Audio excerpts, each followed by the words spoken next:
Americans will always look at a fresh wave of immigrants to do the work that we can't or won't do. We have many immigrants all around the world. They bring a major impact to the U.S. In the United States, there's a large variation of illegal and legal immigrants.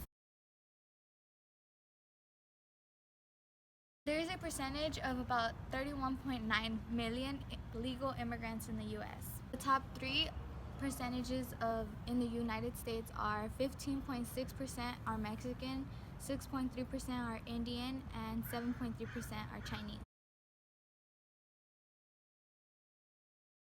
There is an estimate of about 11.5 million illegal immigrants in the U.S., and there might be more that we don't know about. Mexico, India, and China are the top three countries that immigrate to the U.S. Under the 1986 Immigration Reform Control Act, approximately 2.7 million illegal immigrants were legalized. In the 1870s, the Chinese Exclusion Act was passed. Ironically enough, some of those politicians were Irish immigrants who decades before were also discriminated. Politicians blamed the Chinese for depressed wage levels. They stopped immigration from some countries because the countries that they were coming from were based on communism. Communism wasn't the only reason they stopped immigrants from coming into the U.S. During World War II, Japanese and their American-born children were put into internment camps because they feared they were spies, also worried about them being a national security threat. History repeated itself when Trump banned travel from 7 Muslim countries. For many years, immigrants have been discriminated. It's a common myth that when immigrants come to the U.S., they steal our jobs and hurt our economy. Actually, immigrants are the ones that do the jobs that nobody else wants to do. Example, Alabama deported undocumented immigrants and then asked for them back. The reason being that nobody was filling in the jobs, and when they did, they weren't doing them as well as the immigrants did. Immigrants also have a positive impact on our economy. Data collected by the state says that illegal immigrants contribute about $11.6 billion to the economy annually. In economic terms, they're considered productive citizens. Furthermore, immigrants are not a negative impact, but rather a positive impact on America. Here are 2 current examples of how immigrants come to the United States for a better life. Give us some basic information. My name is Edwin Nicolas. I go to New Open World Academy. I live in Koreatown, Los Angeles. Immigrate to the U.S. I immigrated to the United States when I was 3 months old.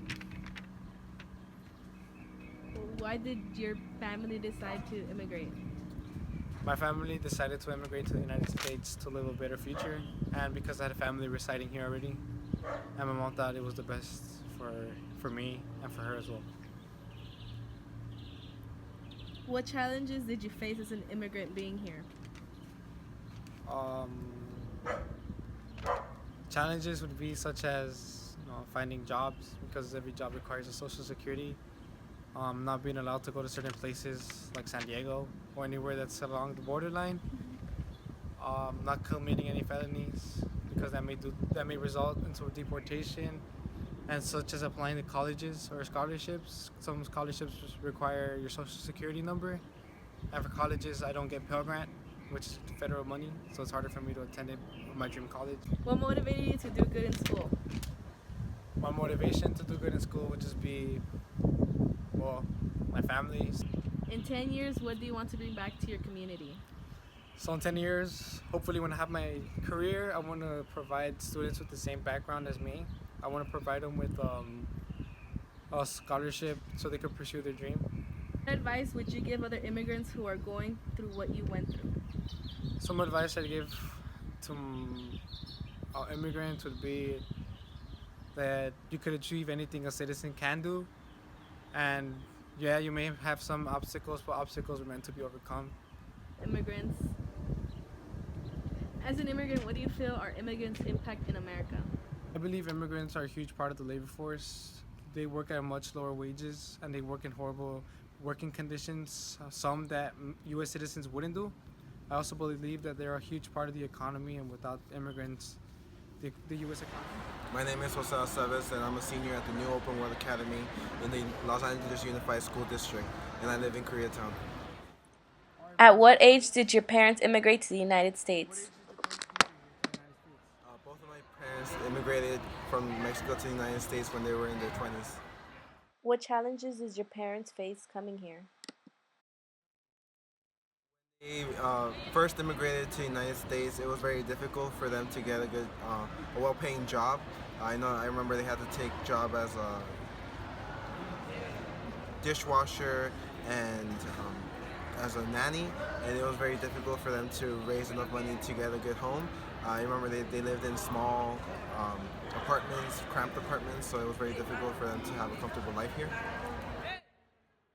What motivated you to do good in school? Both of my parents wished for me and my brothers to have a better life, a life that they didn't have. So they always pushed us to always excel in school, and I always took that to heart. And I always thought about my parents to push me harder and to always be more competitive in school. In 10 years, what do you plan to bring back to the community? In 10 years, I hope to have completed my PhD in bioengineering and then do research in biotechnology.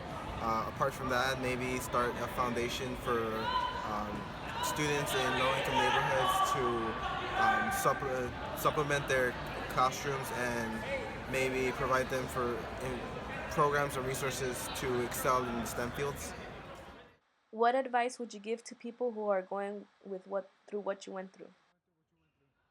It's very difficult, the situations that we're sometimes put in, and it's easy to give up, but we have to remember that we have a purpose, and there will always be people out there that can support us and that will help us, and we just need to find some support, some structure that can remind us of what we're here for.